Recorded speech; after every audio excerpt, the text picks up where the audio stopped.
Well, today I've displayed 4 pages from my book, an ongoing book that I'm writing called Windows into the Night, and each page has a decorated first letter, and then that leads into a quote, a different quote about nighttime.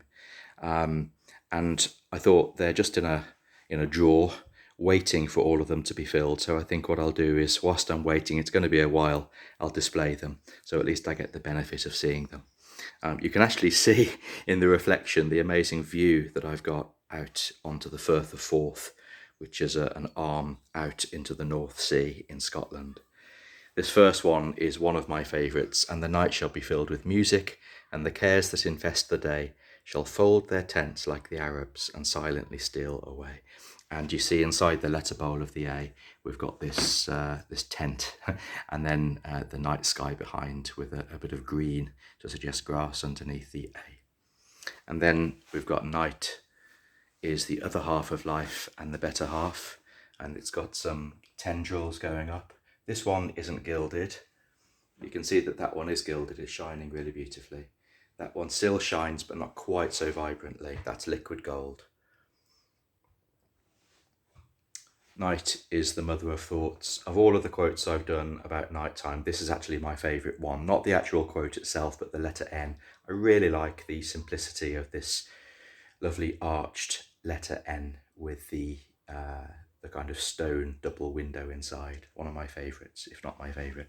And then this one, twilight drops her curtain down and pins it with a star. And we've got the T, and it's kind of sitting behind a curtain.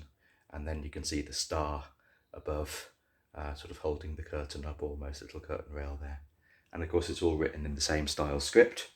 And it looks great. It gives you an idea of what calligraphy of mine looks like on a wall. It really is an amazing focal point, something very beautiful. And whilst we're at it, let's just turn to this wall, and I'll show you the roundel that I've also completed. This is hopefully going to be sold in a gallery somewhere, and it's the first verse of John Masefield's poem Sea Fever. You may or may not know, for those who know the poem, it's a very famous poem. He didn't write I must go down to the seas again. At first, it was published as it is, as I've written it, I must down to the seas again. And he only added the word go much later on. So I've done the original version. I've also done the updated version too, but this is the original.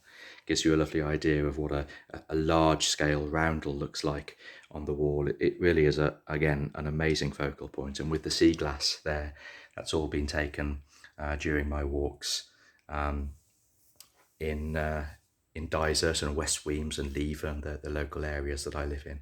And you see the colours of the sea and the lettering, the blues, the greens, the teals. So there we are. That's a little look into some of my displayed calligraphy in my studio here. And again, you can see even just the reflection of the sea in the distance there is very beautiful. Let's just quickly turn you around and we'll finish by looking out to sea. I think that's quite apt because that's my main form of inspiration, I think, all the colours. Thanks for watching.